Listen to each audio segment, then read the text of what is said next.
Saldívar hoy es parte del grupo Antofagasta Minerals, posicionado como cuarto productor de cobre del país y noveno a nivel mundial. Con esta integración, entendemos que se fortalecerán las relaciones de confianza y beneficio mutuo con las comunidades cercanas a la operación y con el gran equipo de trabajo de la compañía. Te invitamos a descubrir Antofagasta Minerals y su nueva operación en Saldívar.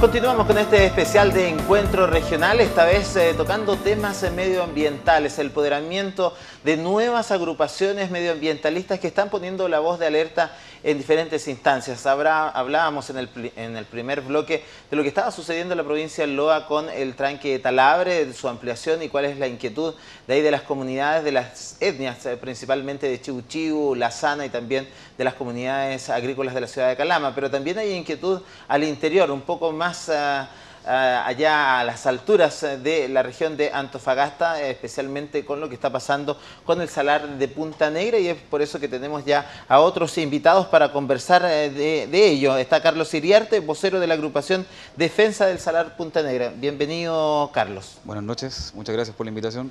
Y está también con nosotros alguien que ya consideramos de la casa, que es el profesor Carlos Guerra, doctor en biología, académico de la Universidad de Antofagasta y también perteneciente al CREA, que es esta entidad que también está velando por los temas medioambientales acá en la zona, ¿no? Sí, claro, bueno, un millón de gracias por dar la oportunidad nuevamente de estar. El CREA, el Centro Regional de Estudio y Educación Ambiental de la Universidad de Antofagasta. Claro que sí. La situación del salar de Punta Negra tiene dos posiciones encontradas, mientras las organizaciones medioambientalistas están diciendo que está prácticamente seco, que las parinas o los flamencos emigraron, que no están allí. Hace pocos días la autoridad sale diciendo todo lo contrario, diciendo que todavía hay agua, que se ha hecho un trabajo serio por parte de Minera Escondida, quienes lleva años ahí explotando el recurso hídrico, y que los flamencos incluso están anidando. ¿Cuál es su posición frente a eso y cuáles son los antecedentes que ustedes tienen concretos para decir que hay un daño ahí en el salar? Mira, en virtud de lo que plantea, efectivamente, lo que nosotros hemos podido constatar, digamos, en el área es que la población ha bajado considerablemente.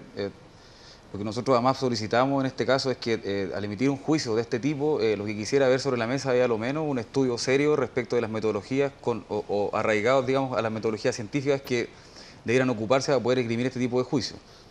A ciencia cierta lo que tenemos ahí es una extracción de agua de manera, digamos, sistemática desde que comienza la operación Minera Escondida, y eso evidentemente merma a lo menos el suministro básico para la vida, que es el agua, ¿no? Estamos hablando de hace 25 años. Es correcto, tienen permiso para extraer 1.200 litros por segundo. Mira, si se extrae 1 litro por segundo desde el salar, en las condiciones en las que está hoy día, es un crimen ambiental. Lo que nosotros planteamos desde nuestra perspectiva básicamente tiene que ver con el hecho de que, primero, Minera Escondida es la productora de cobre más grande del planeta y sigue todavía extrayendo agua del desierto más árido del mundo. Esto me parece a mí que primero es una contradicción absolutamente, ¿no? Porque además sus declaraciones de sustentabilidad lo que plantean es una cuestión completamente distinta, casi que son amigos de la naturaleza y de la vida, ¿no? Cuando en realidad lo que tenemos aquí es manifiesto absolutamente lo contrario. Por otra parte, los ecosistemas de vida que se mantienen en este desierto, el desierto de Atacama, como dije antes, el más árido del mundo, son ecosistemas extremadamente frágiles. Y frente a lo que estoy planteando, lo que en el fondo termina pasando, es que cada vez que yo extraigo lo que sea de agua de ahí, lo que estoy haciendo es afectando directamente la vida que ahí se sustenta. Minera Escondida, por cierto, que ha generado declaraciones y algunos esfuerzos, entiendo, por querer generar agua o suministrar agua a su yacimiento desde otras fuentes. Hablo más bien de las plantas desaladoras que se encuentran en la región, una y otra en proyecto. Estamos en el siglo XXI, las plantas de osmosis inversa no existen hace 10 años, tienes más de 40 años implementadas, los barcos de la Armada de Chile andan con plantas de osmosis inversa hace más de 30 años sobre todas las embarcaciones, digamos. Entonces me parece a lo menos inconcebible que la productora de cobre más grande del planeta siga sacando agua del desierto más árido del mundo. Bueno, vamos a ir después un poco también a las reacciones de la autoridad y cómo han sentido ustedes también ellos, Pero me gustaría profundizar con el profesor un poco también lo que veíamos en el segmento anterior de una legislación débil. Estamos hablando de hace 25 años atrás que se inician estos procesos, pero tenemos una legislación medioambiental del año 94 hacia acá y que ha venido dando pasos más bien lentos, diría yo. ¿Cómo lo ve usted, doctor, en este sentido para ver estas situaciones como la que decía acá nuestro invitado, en el sentido de que se esté explotando a estas alturas un salar como el de Punta Negra? Sí, yo concuerdo en la mayoría de los aspectos que menciona Carlos, respecto del tema en general. Yo pienso que nuestra legislación está obsoleta, es decir, la preocupación ambiental que tuvimos en la década del 90, la década del 80 hacia el 90, fue bastante presionada. Es decir, no habían libertades suficientes como para poder haber discutido una buena ley ambiental como hoy día se discuten las leyes. Los movimientos sociales estaban absolutamente opacados, digamos. Veníamos saliendo de una dictadura donde la gente que podía haber dicho muchas cosas sencillamente cayó.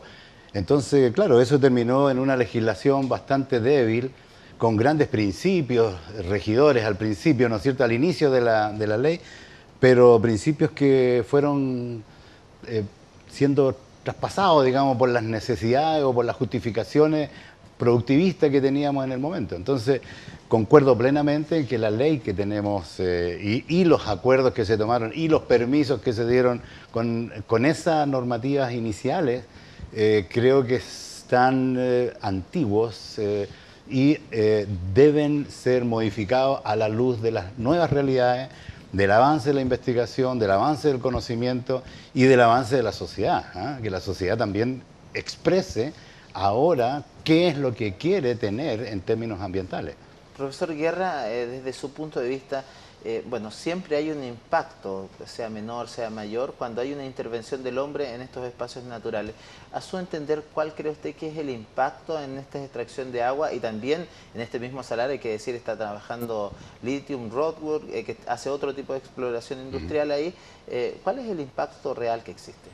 Mira, hay que partir de la base que los sistemas naturales son ultra, por usar un adjetivo que a lo mejor quedó corto, ultra complejos.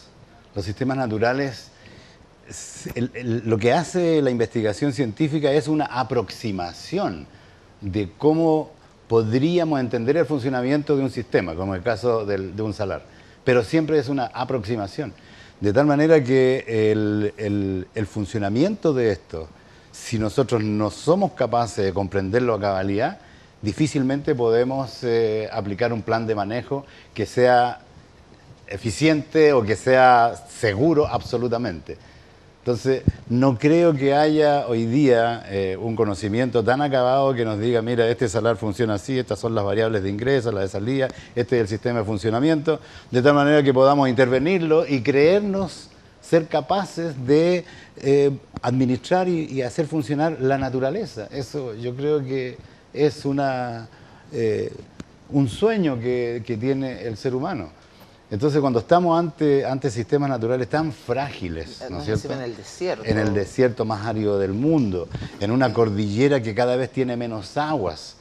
Si antiguamente contaban por allí en la historia, en los libros y en la fotografía antigua, se veían hielos en los volcanes, en las montañas. Claro, hielos. Esto está junto al Yuyayaco, Claro. Cordillera Domeico, para que nos contextualicemos un poco en un ecosistema, como usted dice, bastante delicado. Muy delicado, y además estamos en un proceso de calentamiento global. Es un proceso que va avanzando, si no es una frase cliché, calentamiento global, y nos quedamos con eso para jugar con los niños, sino que estamos en un proceso. Los glaciares en el sur, ya que se ven a simple vista, uno se da cuenta, cuando uno navega por los canales, uno se da cuenta cómo el glaciar se ha ido achicando.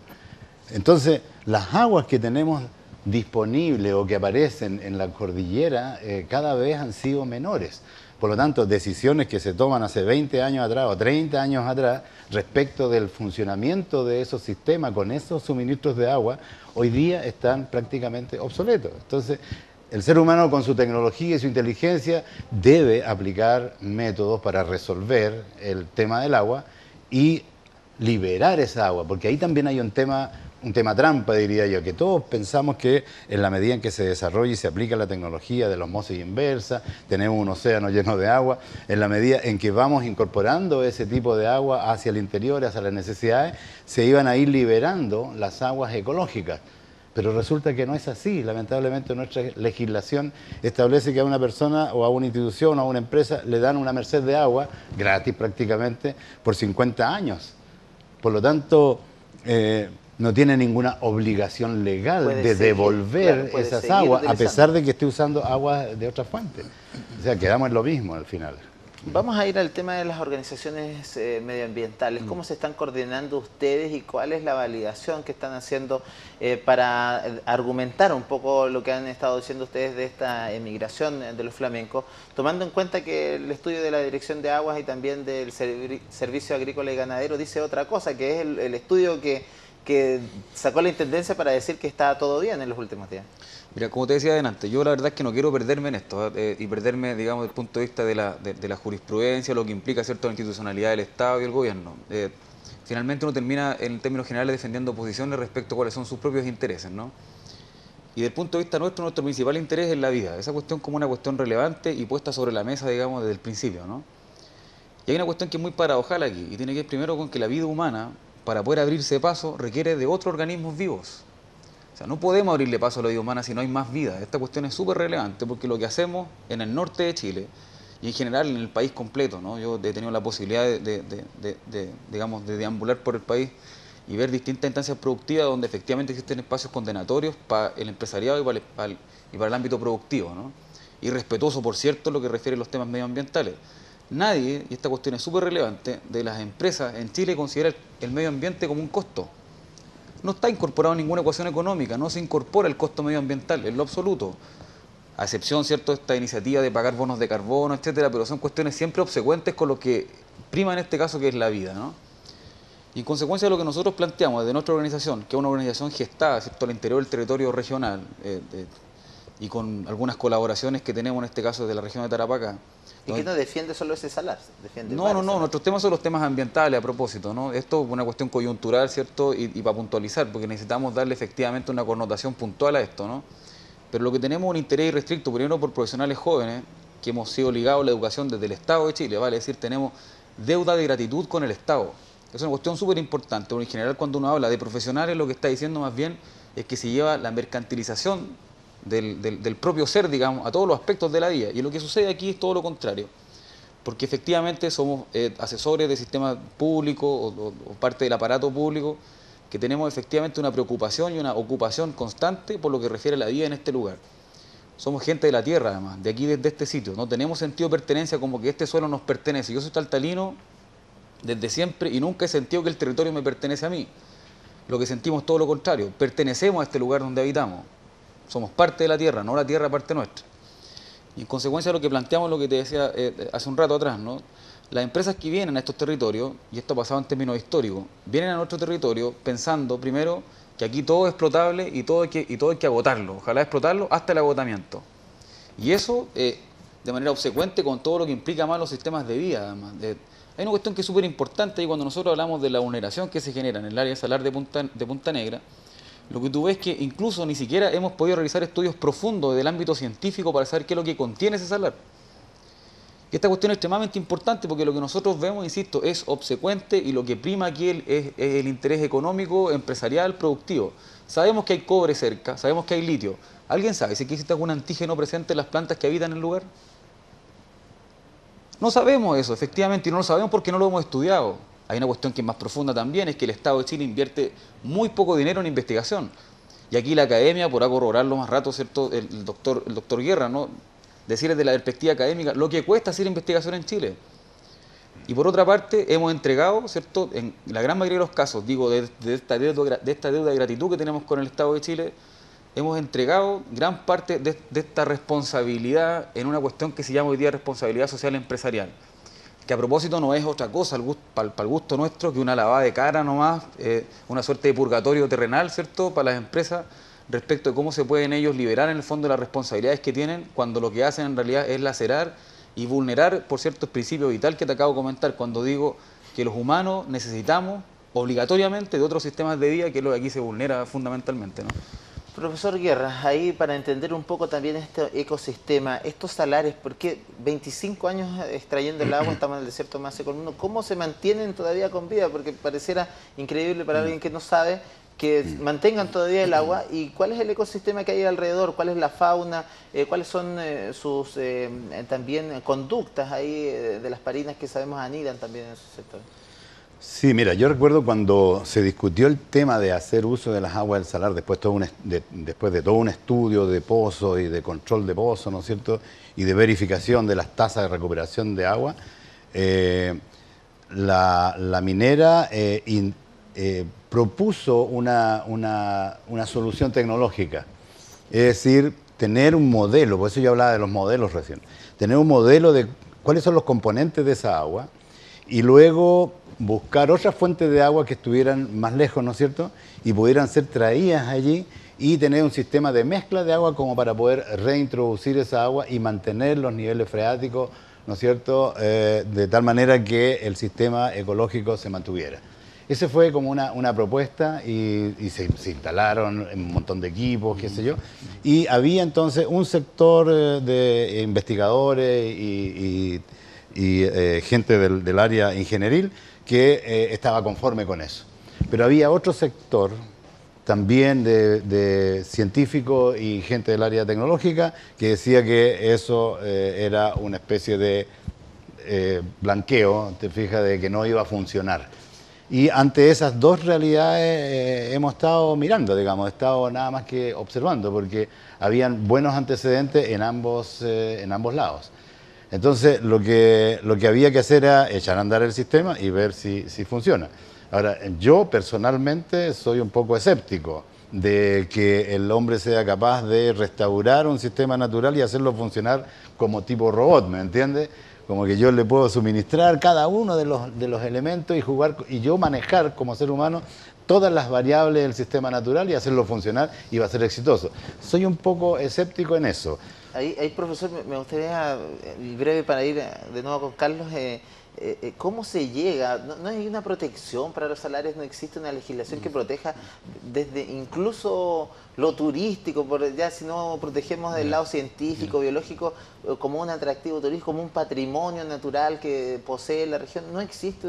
Sí, porque claro, en otros países sería, yo creo, impensado que exista una actividad industrial de estas características, sacando el recurso hídrico en el desierto más seco del mundo. Me parece casi una No, si existe, ha existido, si la legislación nuestra, bueno, teníamos cuerpos legales muy dispersos, el año 94 se promulga entonces la Ley de Base del Medio Ambiente, se crea la primera institucionalidad centralizada, digamos, que fue la CONAMA, y se crea dentro de la CONAMA, en las regiones, las COREMA, las Comisiones Regionales del Medio Ambiente, integrada por los directores, que son representantes en el fondo de cada uno de los ministerios, dirigida por el intendente de cada región.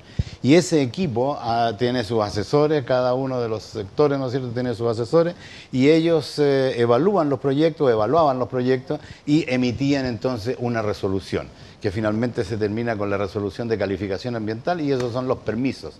Ahora, ¿qué es lo que exige cada uno de los servicios? Ahí está el punto. Ahí está el punto. O sea, ¿quién debió haberse impuesto? Por ejemplo, si un salar tiene una connotación cultural, supongamos que un salar en cuestión sea patrimonio cultural, porque sagrado, ahí han habido ceremonias, qué sé yo, tiene toda una tradición de los pueblos cercanos. ¿Qué servicio tenía que haber puesto la bandera, ¿no es cierto? Haber dicho, oye, nosotros nos oponemos y vamos a seguir oponiéndonos. CONADI, por ejemplo. La CONADI, ¿no es cierto? Que el mismo Cernatur, que también es era parte de la COREMA, ¿te fijas? Y otros servicios que podrían también ser solidarios con ese principio. Y la autoridad central, digamos, también. Pero, ¿qué es lo que ha fallado normalmente? Es que los criterios son humanos. Y los criterios son humanos y son políticos. Están sujetos a las presiones. También. Claro, y todos hemos visto las noticias de los últimos meses, cómo el empresariado ha prácticamente generado un grupo de políticos que son sus servidores. Ese es el punto. Entonces uno se da cuenta, uno mira hacia atrás y dice, ¿pero por qué tomaron esta decisión? Y claro, porque el mundo político ha actuado como servidor, como empleado del mundo empresarial, y no como servidor nuestro, de los ciudadanos. Lacayo, profesor. ¿Se fija? Carlos, tú ibas a decir algo también de este sistema y cómo querían intervenirlo y que fuera perfecto con toda esta intervención industrial. Hay un tema que sucede finalmente en algunos salares, particularmente en este y en otro que tuve oportunidad también de ver, que es el que de donde está Yagua, la minera Collahuasi, ¿no? Dos grandes mineras las que producen la mayor cantidad de cobre en términos privados en Chile.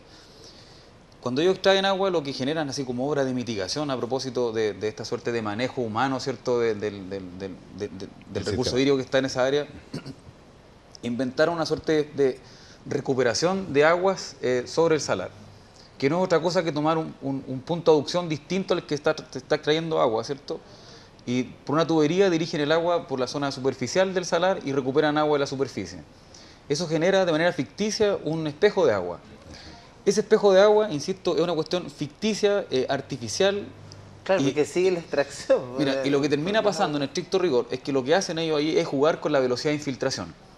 Tú sabes que si yo pongo agua, cuando tú riegas el suelo, por ejemplo, yo echo agua en una planta, en una taza, en un árbol, echo agua, esa agua no se va de inmediato a infiltrar a las capas más profundas del suelo, sino que tiene una velocidad y baja una velocidad. Por tanto, si yo supero la velocidad de infiltración con lo que estoy echando con la manguera arriba de agua, lo más probable es que mantenga de manera constante un espejo de agua. Eso es lo que hacen en los salares. Estas empresas en general, Collahuasi, Escondida y tantas otras, yo en este rato para nombrarlas a todas, la verdad es que no se queda corto de tiempo.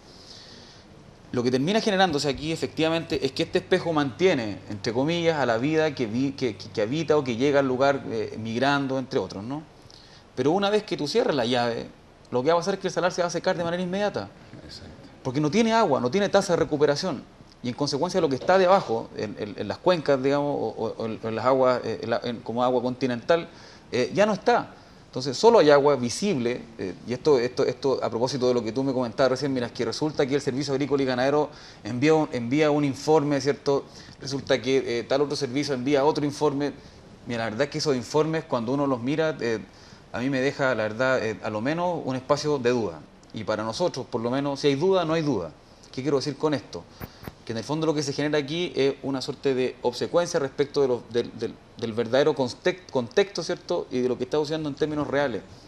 Ese espejo de agua probablemente va a sostener vida, pero cuando la minera se vaya no va a quedar ni la vida ni el agua, y lo que vamos a tener ahí puesto sobre el terreno es básicamente un manto de contaminación y destrucción.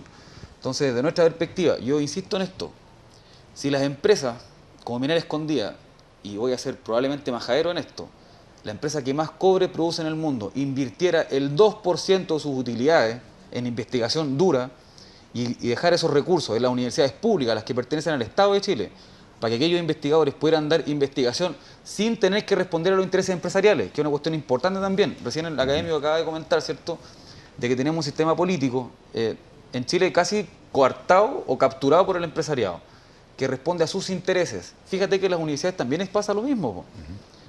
Fíjate que las universidades del Estado de Chile, profesores remunerados por el Estado de Chile, terminan emitiendo informes a favor de las empresas. ¿Qué es eso? Eso no es otra cosa que responder a una cuestión que tiene con interés económico, dado que las empresas con gran cantidad de dinero, invierten en proyectos de investigación, porque el Estado invierte poco en esa investigación. Entonces, ¿qué es lo que hace el académico?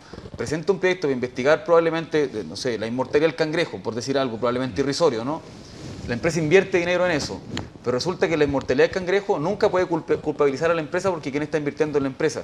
Fíjate qué perverso esto, ¿no? Porque esto pasa también con Minera Escondida. Hay académicos capturados por estas mineras. Y yo te lo digo así con harto derecho y responsabilidad lo que estoy diciendo. ¿Y no hay dirigentes sociales también capturados? ¿No hay? Por supuesto, pero lo que usted tiene aquí es el espacio más genuino del servicio público. ¿Ah? Y se lo digo finalmente con lo que duele ser servidor público.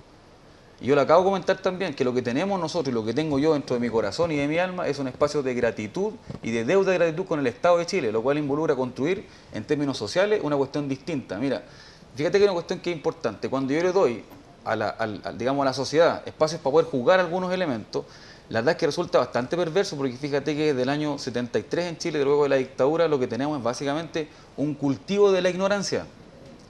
Y frente a eso, esto es como dejarle yo a mi hijo decidir cuando le entrego dinero. Yo malamente, como papá, podría pretender darle 10.000 pesos a mi hijo y pensando que él va a ir a comprar un par de libros. O sea, eso me parece casi como que el estúpido termino siendo yo, la verdad, porque eso es impensado. Es lo que va a hacer ir a comprar dulces, que van a terminar generando bastante daño, ¿no? En este caso, cuando tenemos una comunidad que ignora estas cuestiones y las ignora por una cuestión estructural, Porque, insisto, la academia del Estado de Chile, pagada con fondos del Estado de Chile, termina generando prestaciones de servicio para las compañías que entregan dinero a esos académicos. Sí, pero Carlos, te llevo también a la escena de qué se logra entonces, si vemos que está todo como coartado. Bueno, ¿quién logra los movimientos ciudadanos? ¿Cuál es el peso real? ¿Cuál es el poder organizativo? ¿Cuál es el poder de la voz de los ciudadanos para hacer entender, por ejemplo, esto que tú me planteas acá, solo en los salarios y, bueno, podríamos muchas otras cosas más, para ir cerrando? Primero, tenemos capital moral, es una cuestión importante. No nos hemos vendido y no pretendemos vendernos absolutamente con nadie. Aquí hay espíritu genuino, servicio público y servicio comunitario. Estamos poniendo nuestros conocimientos al servicio de la comunidad. Tercero, lo que queremos lograr con esto es que la compañía que más cobre produce en el mundo deje de extraer agua del salar de Punta Negra y del sitio más árido del planeta. No es menor eso. Y no estamos hablando de una compañía que tiene números rojos. Fíjate, a propósito de lo que establece la economía reciente, ¿no? Que el cobre está bajando y tienen puesto un fantasma sobre todo el territorio nacional, como que se va a morir la minería en Chile. Eso es mentira, viejo. Eso es una absoluta falsedad. Yo creo que me nombres cuántas empresas de las grandes compañías productoras de cobre han cerrado en el último tiempo. Ni una. ¿Y cuántos números rojos tienen? Ni un solo número rojo. Siguen produciendo y siguen ganando dinero. ¿Por qué nos siguen finalmente afectando el territorio si se llevan el cobre y más encima también nos matan la poca vida que tenemos acá? Bueno, la voz de Carlos Iriarte, vocero de la agrupación de defensa del salar de Punta Negra. Queremos agradecerte por haber estado con nosotros brevemente, profesor Carlos Guerra también, para ir cerrando esta jornada y este debate con estas nuevas agrupaciones, con este nuevo empoderamiento ciudadano. Sí, bueno, yo felicito a Carlos porque las palabras que él expresa son justamente el sentimiento que muchos de nosotros tenemos y la expresa con bastante claridad. Me parece que para allá va la cosa, por decirlo de alguna manera. Pienso que el mundo académico tiene que, sobre todo el mundo académico que pertenecemos a la Universidad del Estado. Recién ahora estamos revalorizando la Universidad del Estado, porque hemos pasado por un periodo oscuro, hemos pasado por un túnel de oscuridad durante muchos años, en que nos pusieron ahí en el precipicio, porque la idea era destruir la Universidad del Estado y dejar solamente universidades privadas. No nos olvidemos que teníamos una Universidad de Chile enorme en todo el país, la Universidad del Estado, la más importante del Estado. ¿Y qué es lo que hizo la derecha y el gobierno militar? La cercenaron. El propósito de eso era partirla en pedacitos para que cada pedacito se extinguiera. Y aquí estamos vivos todavía, estamos revalorizando. Así que yo creo que con las palabras de Carlos hay que hacer un llamado a las universidades del Estado para que asuman el rol de servidores públicos que cada uno de nosotros somos. Le agradecemos al profesor Carlos Guerra. Hay muchos temas que seguro nos daría para varios programas más que vamos a profundizar y siempre está esta instancia del encuentro regional para ello. Queremos agradecerle haber estado ahí, como siempre, en sintonía y estar en las pantallas de Antofagasta Televisión. Continúe con nuestra programación. Por su atención, muchísimas gracias.